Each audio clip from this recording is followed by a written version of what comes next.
Power play segment में समित और आदित्य आप दोनों से ही समझना चाहेंगे कहाँ पे है आपकी नजर। और समित, सबसे पहले आप बताइए कौन से स्टॉक्स हैं आपके रडार पे। देखिए, आईटी स्टॉक्स में आज अच्छा रुझान है, तो यहाँ पे एचसीएल टेक के साथ जाना चाहेंगे। और ओवरऑल ये स्टॉक में हमने देखा है कि लास्ट 2-3 हफ्तों में एक अच्छे खासे रैली के बाद कंसोलिडेशन भी होते हुए देखा है। एक हमने टाइम वाइज कंसोलिडेशन इसमें देखा है, और आज कहीं ना कहीं ये एक कंजेशन जोन से ये स्टॉक ब्रेकआउट देने के इंडिकेशन दे रहा है। तो एचसीएल टेक हम बाय करने की सलाह देंगे। 1580 का स्टॉप लॉस, 1658 का टारगेट होगा, और ये एज ए डिस्क्लोजर हमने हमारे क्लाइंट्स को ऑप्शन के जरिए ट्रेड करने की सलाह दी है। और जो दूसरा रिकमेंडेशन होगा वो ऑप्शन के जरिए ट्रेड करने की सलाह होगी। आईटीसी एफएमसीजी के बारे में हमने जस्ट अभी यहाँ पे बात की, तो आईटीसी में हमें थोड़ा करेक्शन यहाँ पे दिखता है। तो यहाँ पे 430 का पुट ऑप्शन जो अभी 10:30 के आसपास ट्रेड हो रहा है, वो हम बाय करने की सलाह देंगे। 6.7 का स्टॉप लॉस और टारगेट यहाँ पे 17 का रखना चाहिए। ठीक है, तो आईटीसी और दूसरा आईटी काउंटर एचसीएल टेक, ये दोनों ही रेडार पे हैं समित के। पर आदित्य, आप बताइए कौन से स्टॉक्स आपके रेडार पे हैं। देखिए, मेरे रडार पे फार्मा काउंटर है, अजंता फार्मा। इसको बाय कर सकते हैं 2270 में। स्टॉप लॉस रहेगा 2170 और टारगेट रहेगा 2370। और सेकंड काउंटर जो है वो है एचडीएफसी लाइफ। इसको बाय कर सकते हैं 591.40 में। स्टॉप लॉस रहेगा 555 का, और टारगेट इसमें जो बन के आ रहे हैं वो आ रहे हैं 630 से लेके 640। ये नज़रिया इस वक्त आता हुआ हमारे एक्सपर्ट का पावर प्ले सेगमेंट में अहम स्टॉक्स और उनके लेवल्स आपके सामने रखे गए। और इन सब के बीच में हम कैपिटल गुड्स शेयरों को देखें, प्राज इंडस्ट्रीज़ लगभग 0.75% ऊपर इस वक्त। एचईजी देखें तो लगभग 6% की तेज़ी यहाँ पर नज़र आ रही है। वालचंदर इंडस्ट्रीज़ में भी 5% की तेज़ी नज़र आ रही है।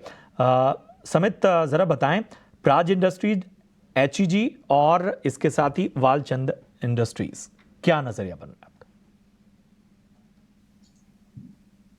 देखिए, प्राज इंडस्ट्रीज की अगर बात करें तो ये स्टॉक में रिसेंटली हमने एक अच्छा खासा करेक्शन देखा है 640 के लेवल से। तो क्योंकि काफी ज्यादा ये स्टॉक ओवरसोल्ड था, 200 डे एवरेज के आसपास आ चुका था, तो थोड़ा ये स्टॉक में हम बाउंस बैक देख रहे हैं। बट अभी भी ऐसे कुछ मेजर रिवर्सल के साइन ये स्टॉक में फिलहाल दिख नहीं रहे।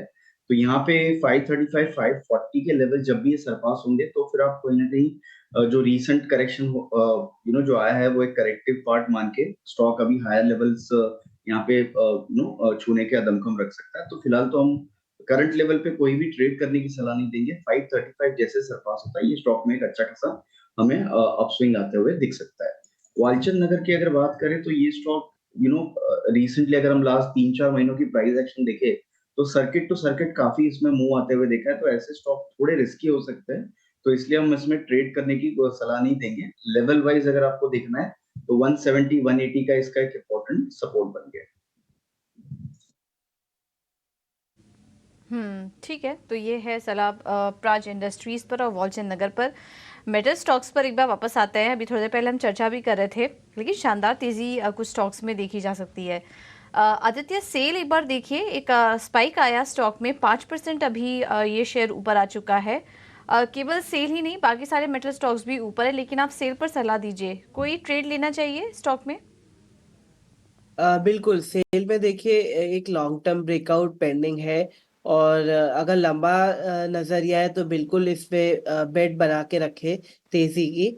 अभी 142.25 चल रहा है, इस भाव से भी खरीदा जा सकता है।